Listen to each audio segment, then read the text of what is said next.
तो दोस्तों स्वागत है आपका हमारे YouTube channel target civil services में। तो देखिए आज है 14 अप्रैल और आज पूरे विश्व में मनाई जाती है डॉक्टर भीमराव अंबेडकर जी की जयंती, जो कि हमारे देश के संविधान निर्माता है। और हमारा देश का जो संविधान है वो विश्व का सबसे बड़ा संविधान है। उसके निर्माता कौन है? डॉक्टर भीमराव अंबेडकर जी। तो उन्हीं की आज जयंती है। तो इनसे रिलेटेड हम इंपॉर्टेंट फैक्ट देखेंगे, फिर उसके बाद जो एग्जाम पर्सपेक्टिव से मोस्ट इंपॉर्टेंट क्वेश्चंस रहेंगे उस पर डिस्कस करेंगे। तो दोस्तों सबसे पहले यहाँ पर आपके लिए क्वेश्चन है, केंद्र सरकार ने प्रतिवर्ष 14 अप्रैल को किसके जन्मदिवस को सार्वजनिक अवकाश घोषित किया है? तो इसका आंसर दीजिए, इसको हम लास्ट में डिस्कस करेंगे। तो देखिए आज है 14 अप्रैल, डॉक्टर भीमराव अंबेडकर जी की जयंती है और इनका जन्म 14 अप्रैल 1891 को कहाँ पर हुआ था? महू में हुआ था। महू कहाँ पर है? ये है इंदौर डिस्ट्रिक्ट में, मध्य प्रदेश में है। और महू का नाम अभी चेंज करके डॉक्टर अंबेडकर नगर कर दिया गया है। तो और अंबेडकर जी स्वतंत्र भारत के प्रथम विधि एवं न्याय मंत्री भी थे और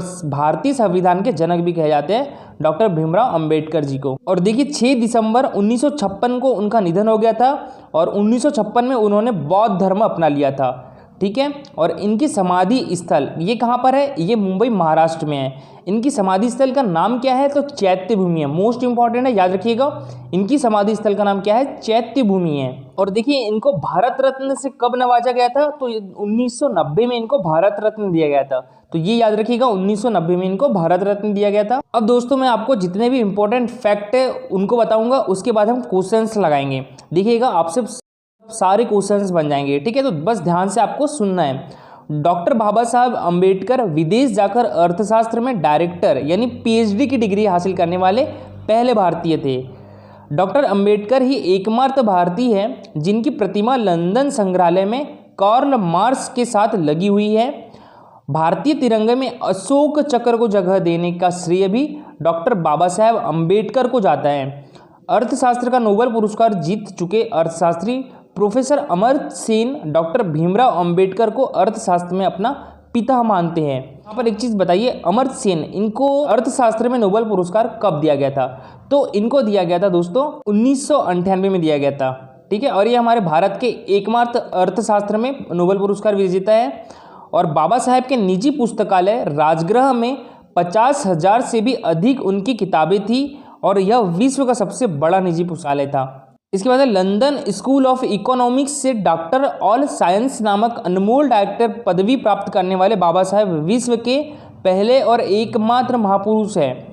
डॉक्टर बाबा साहेब अंबेडकर ने भगवान बुद्ध, संत कबीर और महात्मा फूले इन तीनों महापुरुषों को अपना गुरु माना है। दुनिया में सबसे अधिक स्टैच्यू बाबा साहेब के ही हैं और उनकी जयंती भी पूरे विश्व में मनाई जाती है। भारतीय संविधान के निर्माण के लिए गठित प्रारूप समिति के अध्यक्ष भी कौन थे? डॉक्टर भीमराव अंबेडकर जी थे। और पीने के पानी के लिए सत्याग्रह करने वाले प्रथम और एकमात्र सत्याग्रही भी कौन थे? तो ये डॉक्टर भीमराव अंबेडकर जी थे। और डॉक्टर भीमराव अंबेडकर ने तीनों गोलमेज सम्मेलनों में भाग लिया था और गांधी जी ने केवल दूसरी गोलमेज सम्मेलन में कांग्रेस की तरफ से भाग लिया था। तो दोस्तों ये रहे इंपॉर्टेंट फैक्ट। अब चलिए हम क्वेश्चंस लगाते हैं। सबसे पहला क्वेश्चन है, डॉक्टर अंबेडकर का जन्म किस राज्य में हुआ था? तो देखिए इनका जन्म हुआ था हमारे मध्य प्रदेश में हुआ था। तो इसका आंसर क्या हो जाएगा? Option number B, Madhya Pradesh के जो महू है, महू में हुआ था इनका जन्म। और महू इंदौर में है और महू का नाम अभी डॉक्टर अंबेडकर नगर कर दिया गया है। देखिए इनके जो पिता थे ना, ये महाराष्ट्र के रत्नागिरी जिले से थे, तो याद रखिएगा। चलिए अब देखते हैं next question. Doctor Bhimrao Ambedkar ji का जन्म कब हुआ था? तो इनका जन्म हुआ था 14 अप्रैल 1991 को। तो इसका आंसर क्या हो जाएगा? Option number A. Next question है, डॉक्टर अंबेडकर जी के पिताजी का नाम क्या था? तो इनके पिताजी का नाम था रामजी मालोजी सकपाल। तो इसका आंसर हो जाएगा ऑप्शन नंबर ए। और इनकी माताजी का नाम क्या था? तो इनकी माताजी का नाम था भीमाबाई था। याद रखिएगा, भीमाबाई इनकी माताजी का नाम था। नेक्स्ट क्वेश्चन है हमारा, निम्न में से कौन सा कथन डॉक्टर भीमराव अंबेडकर के बारे में सही नहीं है? तो पहला ऑप्शन है, भीमराव लगभग 15 वर्ष की आयु के थे तो उनकी शादी 9 साल की लड़की रमाबाई से कराई गई थी। तो ये एकदम सही है। नेक्स्ट ऑप्शन है, भारतीय रिजर्व बैंक यानी आरबीआई अंबेडकर के विचारों पर आधारित था जो उन्होंने हिल्टन यंग कमीशन को प्रस्तुत किया था। तो ये भी बात सही है। अच्छा मुझे यहाँ पर एक क्वेश्चन बताइए कि अभी आरबीआई के चेयरमैन कौन है? तो ये आंसर कमेंट बॉक्स में लिख के बताइए। नेक्स्ट ऑप्शन है, वे स्वतंत्र भारत के प्रथम विधि एवं न्याय मंत्री थे। ये भी बिल्कुल बात सही है। नेक्स्ट है, उन्होंने 1965 में बौद्ध धर्म अपना लिया था। तो देखिए ये एकदम गलत है। इन्होंने 1956 में बौद्ध धर्म अपनाया था। तो इसका आंसर क्या हो जाएगा? Option number D. Next question है, डॉक्टर अंबेडकर को भारत रत्न कब दिया गया था? तो ये 1990 में दिया गया था, तो इसका आंसर हो जाएगा option number C. Next question है, डॉक्टर अंबेडकर का समाधि स्थल का नाम क्या है? तो इनकी समाधि स्थल का नाम है चैत्य भूमि, तो इसका आंसर हो जाएगा option number B. Next question है हमारा, निम्न में से किस राजनीतिक दल का गठन डॉक्टर अंबेडकर ने नहीं किया? तो देखिए, भारतीय रिपब्लिक पार्टी, इसका गठन डॉक्टर भीमराव अंबेडकर जी ने किया था। स्वतंत्र लेबर पार्टी का भी गठन किया था इन्होंने। शेड्यूल कास्ट फेडरेशन का गठन भी किया था इन्होंने। दलित शोषित समाज संघर्ष समिति, इसका गठन नहीं किया था इन्होंने, तो इसका आंसर क्या हो जाएगा? Option number D. और दलित शोषित समाज संघर्ष समिति का गठन किसके द्वारा किया गया था? तो ये काशीराम जी के द्वारा किया गया था। नेक्स्ट क्वेश्चन है, भारतीय संविधान के निर्माण के लिए गठित किस समिति के अध्यक्ष डॉक्टर अंबेडकर थे? तो ये प्रारूप समिति के अध्यक्ष थे, तो इसका आंसर हो जाएगा option number B. Next question है, निम्न में से किस किताब को डॉक्टर अंबेडकर ने नहीं लिखा है? तो देखिए, पाकिस्तान पर विचार इन्होंने नहीं लिखी है, जाति का उच्छेद इन्होंने नहीं लिखी है, रुपए की समस्या उद्भव और समाधान इन्होंने ही लिखी है ये भी, और गांधी, नेहरू और टैगोर ये इन्होंने नहीं लिखी है, तो इसका आंसर क्या हो जाएगा? Option number D. क्वेश्चन है, पीने के पानी के लिए सत्याग्रह करने वाले प्रथम और एकमात्र सत्याग्रही कौन थे? तो ये डॉक्टर भीमराव अंबेडकर जी थे, तो इसका आंसर हो जाएगा ऑप्शन नंबर सी।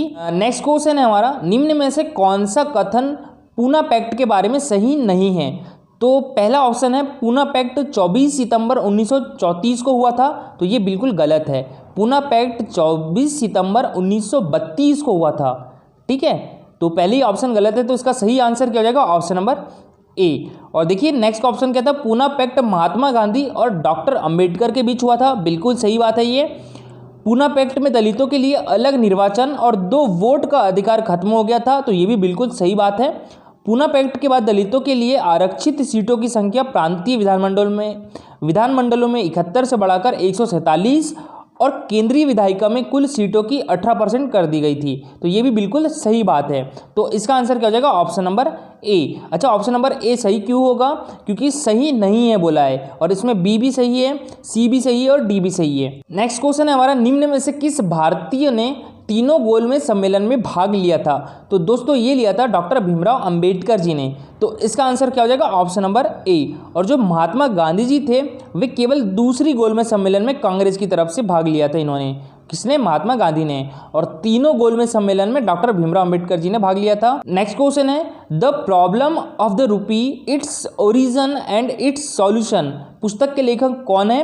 तो ये है डॉक्टर भीमराव अंबेडकर जी, तो इसका आंसर क्या हो जाएगा? Option number C. Next question है, निम्न में से किसने बहिष्कृत हितकारिणी सभा की स्थापना की थी? तो ये भी डॉक्टर भीमराव अंबेडकर जी ने की थी, तो इसका आंसर क्या हो जाएगा? ऑप्शन नंबर बी सही आंसर हो जाएगा। अब देखते हैं हम नेक्स्ट क्वेश्चन और लास्ट क्वेश्चन, निम्न में से कौन सी पत्रिका डॉक्टर अंबेडकर ने शुरू नहीं की थी? तो देखिए, डॉक्टर अंबेडकर जी ने दलितों के अधिकारों की रक्षा के लिए बहिष्कृत भारत, मुक नायक, समता, प्रबुद्ध भारत और जनता जैसी 5 पत्रिकाएं निकाली थी, ठीक है, तो इसका सही आंसर क्या हो जाएगा? ऑप्शन नंबर सी, सरस्वती पत्रिका डॉक्टर अंबेडकर ने शुरू नहीं की थी। और दोस्तों, पहला क्वेश्चन था हमारा, केंद्र सरकार ने प्रतिवर्ष 14 अप्रैल को किसके जन्मदिवस को सार्वजनिक अवकाश घोषित किया है? ये क्या है? डॉक्टर भीमराव अंबेडकर जी के जन्मदिन को सार्वजनिक अवकाश घोषित किया है, तो इसका आंसर हो जाएगा ऑप्शन नंबर 2। और दोस्तों, आज के लिए इतना ही। अगर आपको हमारा लेक्चर अच्छा लगा हो तो लाइक और शेयर जरूर करिएगा, और अगर आप इस चैनल पर नए हो तो सब्सक्राइब भी कर लीजिए। और दोस्तों, अगर आपको इस वीडियो की PDF चाहिए तो आप हमारा टेलीग्राम चैनल ज्वाइन कर सकते हो, उसकी लिंक हमारे वीडियो के डिस्क्रिप्शन बॉक्स में दी हुई है। ये हमारा Telegram channel target civil services, और देखिए, इस पर डेली होता है क्विज। अगर आपको हमारे वीडियो की प्रॉपर नोटिफिकेशन भी चाहिए तो भी आप हमारा टेलीग्राम चैनल ज्वाइन कर सकते हो, और ये हमारा इंस्टाग्राम चैनल, तो दोनों ज्वाइन कर लीजिए। अगर वीडियो अच्छा लगा हो तो लाइक और शेयर जरूर करिएगा। Thank you for watching this video.